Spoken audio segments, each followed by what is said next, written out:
Dans la pratique, cela suscite de grandes difficultés. Beaucoup veulent mais n'arrivent pas à transmettre, blessent et se blessent eux-mêmes.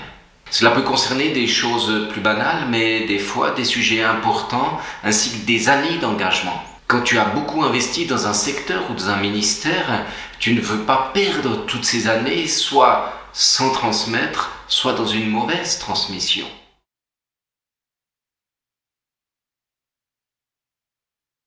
La transmission touche des choses très sensibles en nous. Notre raison d'être, notre raison de vivre, notre renommée, nos titres, même si chaque chrétien est bien évidemment très humble. Nos motivations cachées, les choses auxquelles on s'accroche, et c'est normal, nous avons investi tant de temps et tant de cœur. Cela touche le sentiment de rejet, l'impression de ne plus être utile, d'être mis à l'écart, d'avoir moins de valeur et d'intérêt pour les autres, l'impression de ne plus servir à grand-chose, d'être mis sur la touche. Cela rejoint nos peurs, nos blessures, nos trahisons. Cela touche aussi notre caractère.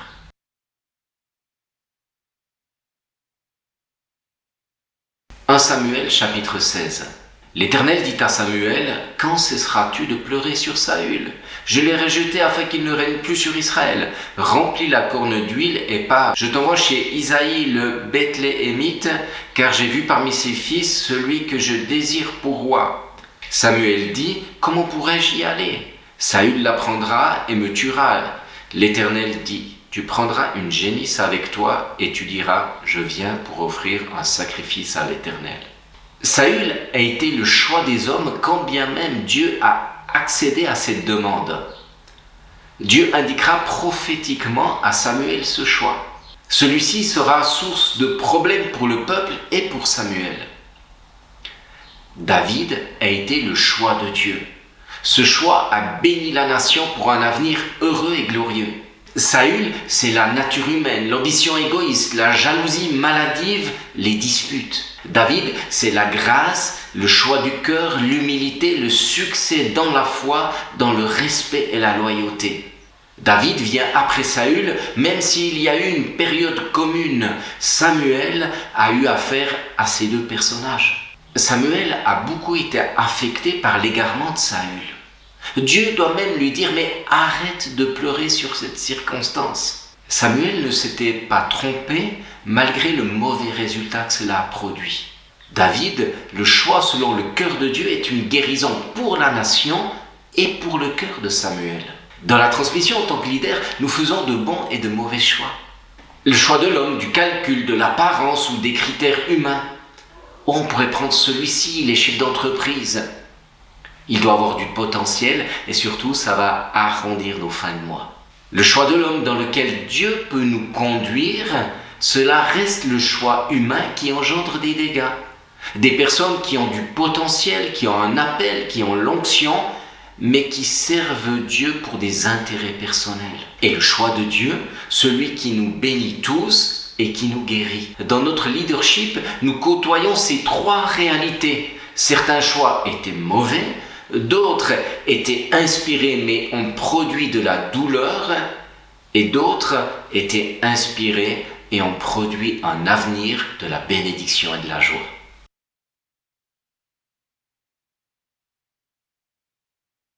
Quand j'ai donné ma vie à Dieu, j'ai commencé à servir à l'église. Beaucoup de personnes m'ont encouragée. Certaines de ces personnes ont même eu une place importante dans ma vie. En 2013, je me rappelle qu'une de ces personnes-là m'avait envoyé une lettre d'encouragement qui était très touchante. Plus tard, quand je suis entrée dans le leadership, cette même personne a pris des positions contre moi publiquement, sans même m'en parler avant. Ça a été un choc et un étonnement pour moi. J'ai eu un sentiment de déception et de trahison. Ce qui me parle au travers de cette histoire, c'est qu'il y a une différence à notre nouvelle naissance et lorsque nous prenons une place dans le leadership. Je crois que chacun doit veiller sur son cœur, parce que concrètement, je pourrais reproduire le même schéma envers un autre jeune. Que nous soyons réjouis quand la personne commence à avancer et encore plus quand la personne va plus loin que nous. Gardons nos cœurs dans ce sens-là. David, dans la Bible, il était très apprécié de ses frères. Il leur amenait la nourriture, évidemment ils étaient contents, mais le jour où l'appel et l'onction se lèvent sur David, ils se sont opposés à lui et leur attitude a changé.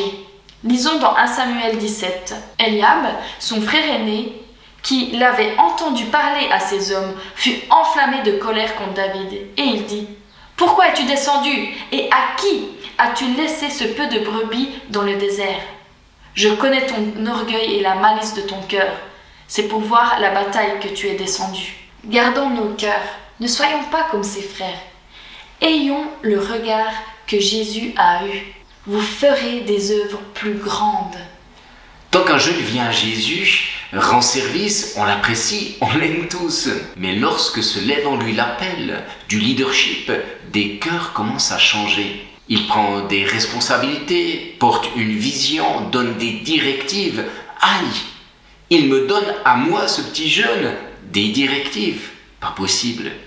Un leader ou un futur leader doit savoir que le jour où il prend des responsabilités, il risque de perdre des amis. Lorsque vous assumez un leadership, des frères et des sœurs ne vous apprécient plus comme auparavant parce que votre rôle change. Ceux qui aiment bien exercer une opposition un petit peu par principe, pas forcément méchante, mais être dans la contestation de coulisses, vous les aurez contre vous.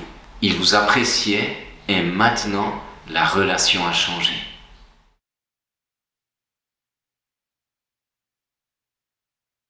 Lorsque votre enfant apprend à conduire, nous ne sommes pas très rassurés sur le siège du passager.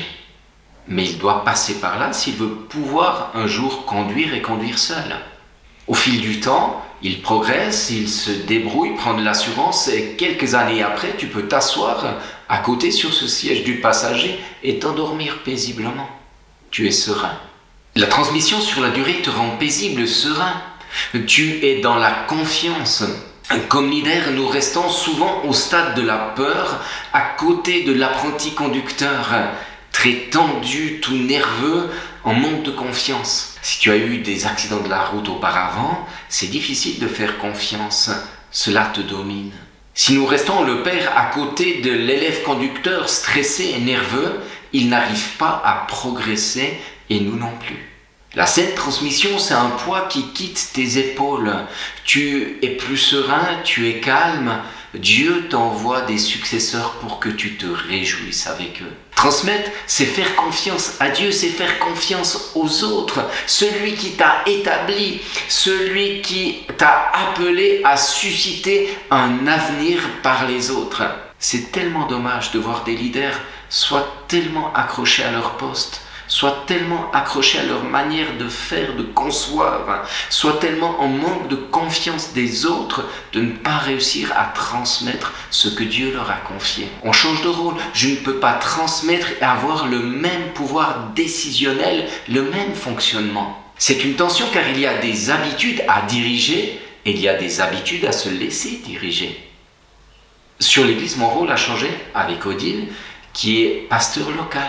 J'accepte de me soumettre sur le local à sa vision, à sa manière de fonctionner, ainsi qu'à la nouvelle équipe, sans travailler derrière leur dos et leur mettre les bâtons dans les roues. J'accepte d'autres manières de faire, de voir, de concevoir, de fonctionner. J'accepte aussi qu'il y ait des erreurs et je reste un soutien que cela fonctionne ou que cela ne fonctionne pas. Sérieusement, ils nous ont mis des spots de couleurs dans l'église, disco.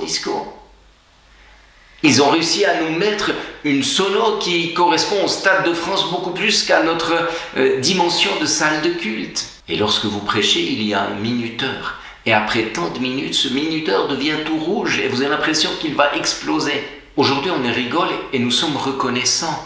Aucun d'entre nous ne reviendrait en arrière. Mon rôle a changé, je ne me sens pas menacé parce qu'ils ont le cœur de David. Nous travaillons côte à côte, nous les faisons progresser et ils nous font progresser. Je vous donne encore un exemple. Sous ma conduite, les séances des responsables du Conseil des Anciens, nous les avions une fois par semaine de 20h à point d'heure. Petit à petit, nous avons intégré des plus jeunes, ils ont écouté avec beaucoup de respect, ont participé. Au d'un moment, ils sont venus me trouver et ils ont dit « mais on pourrait être plus efficace ». Alors on leur a dit « ok ». Je leur ai dit « ok, vous prenez la présidence, mais on prépare avec vous ».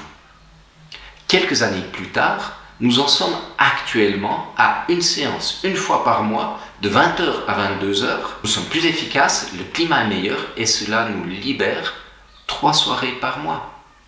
Il faut dire que cela a suscité de la contestation, du mécontentement parfois, de la méfiance aussi. Mais aujourd'hui, plus personne ne reviendrait en arrière.